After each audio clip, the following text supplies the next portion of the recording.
Selamat siang semuanya.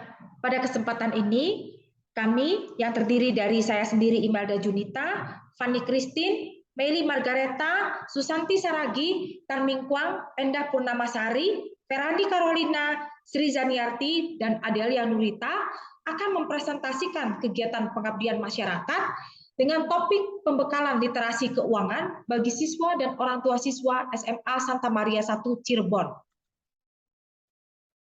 Pendahuluan. Literasi keuangan merupakan pengetahuan dalam mengelola dan mengambil keputusan keuangan yang akan mempengaruhi kesejahteraan individu, keluarga, kelompok masyarakat, maupun pelaku usaha. Literasi keuangan dibutuhkan agar kita terhindar dari masalah keuangan. Oleh karena itu, literasi keuangan tidak hanya dibutuhkan oleh kalangan masyarakat tertentu saja, tetapi dibutuhkan oleh masyarakat secara umum. Adapun beberapa bagian mengenai literasi keuangan terdiri dari pengenalan konsep dasar akuntansi, perpajakan, dan perencanaan keuangan pribadi. Akuntansi merupakan sistem informasi yang mencatat, memproses, dan melaporkan informasi kepada berbagai pihak terkait. Adapun informasi ini dibutuhkan untuk pengambilan keputusan. Perpajakan. Setiap warga negara merupakan wajib pajak, dan wajib pajak perlu memahami pajak secara komprehensif. Misalnya, dasar pengenaan pajak, hukum pajak, atau hak dan kewajiban wajib pajak. Perencanaan keuangan pribadi bertujuan untuk membantu individu dalam mencapai tujuan finansial yang diinginkannya di masa yang akan datang. Metodologi. Kebutuhan pembekalan literasi keuangan bagi siswa dan orang tua siswa SMA Santa Maria I Cirebon ini ditentukan berdasarkan hasil observasi yang dilakukan oleh pihak sekolah. Meskipun secara umum para siswa yang lulus SMA akan melanjutkan pendidikannya ke jenjang perguruan tinggi, namun sebagian siswa juga akan diminta oleh orang tuanya untuk membantu menjalankan usaha orang tua mereka. Oleh karena itu, siswa dan orang tua siswa membutuhkan pengetahuan mengenai literasi keuangan tersebut. Adapun pembekalan mengenai literasi keuangan ini dilaksanakan secara online melalui platform Zoom pada tanggal 5 sampai 8 April 2022. Adapun peserta terdiri dari siswa kelas 10, 11, 12, serta para orang tua siswa.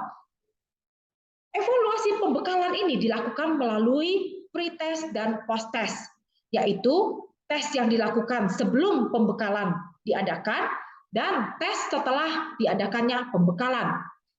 Analisisnya dilakukan menggunakan statistika deskriptif maupun uji beda. Hasil dan pembahasan. Berikut ini adalah profil para peserta yang mengikuti materi konsep dasar akuntansi.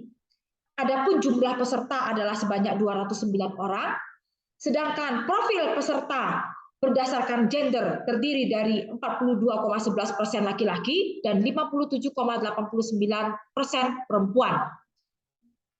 Profil peserta berdasarkan jurusan terdiri dari 13,40% peserta dari IPA dan 86,60% peserta dari IPS. Sedangkan profil peserta berdasarkan usia terdiri dari peserta yang berusia di bawah 17 tahun sebesar 52,15% dan peserta berusia 17 tahun ke atas sebesar 47,85%. Adapun profil peserta yang mengikuti materi perpajakan terdiri dari 142 peserta. Profil peserta berdasarkan gender terdiri dari laki-laki 42,25% dan perempuan 57,75%. Sedangkan profil peserta berdasarkan jurusan terdiri dari peserta jurusan IPA sebesar 4,23%, peserta jurusan IPS sebesar 95,77%. Dan profil peserta berdasarkan usia terdiri dari peserta berusia di bawah 17 tahun 64,08%, serta peserta berusia 17 tahun ke atas 35,92%.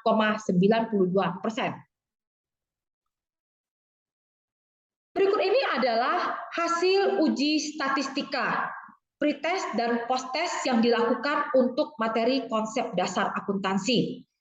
Adapun jumlah peserta yang mengikuti pretest dan posttest untuk materi konsep dasar akuntansi adalah sebanyak 89 peserta. Diperoleh korelasi sebesar positif 0,203 yang berarti bahwa terdapat korelasi positif antara hasil yang diperoleh pada pretest dan hasil yang diperoleh pada posttest. Sedangkan nilai p-value sebesar 0,00 menunjukkan bahwa terdapat perbedaan yang signifikan antara hasil pretest dan posttest. Selanjutnya ini adalah hasil uji statistika pretest dan posttest untuk materi perpajakan. Adapun jumlah peserta yang mengikuti pretest dan posttest adalah sebanyak 97 peserta dengan korelasi sebesar positif 0,300 yang menunjukkan bahwa terdapat korelasi positif antara hasil yang diperoleh pada pretest dan posttest. Sedangkan p-value sebesar 0,00 menunjukkan adanya perbedaan yang signifikan antara pretest dan posttest. Kesimpulan, pembekalan literasi keuangan bertujuan untuk memberikan edukasi dalam hal keuangan sehingga peserta dapat mengambil keputusan secara cermat melalui pengelolaan informasi keuangan yang tepat. Korelasi positif sebesar 0,203 untuk materi konsep dasar akuntansi dan korelasi positif sebesar 0,300 untuk materi perpajakan pada pembekalan literasi keuangan ini menunjukkan bahwa semakin tinggi skor yang diperoleh peserta pada pretest, maka akan semakin tinggi pula skor yang diperoleh pada posttest.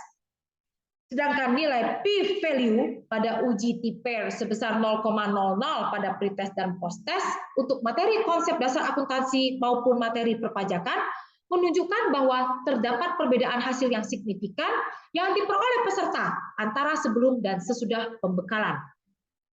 Demikian presentasi yang dapat kami sampaikan.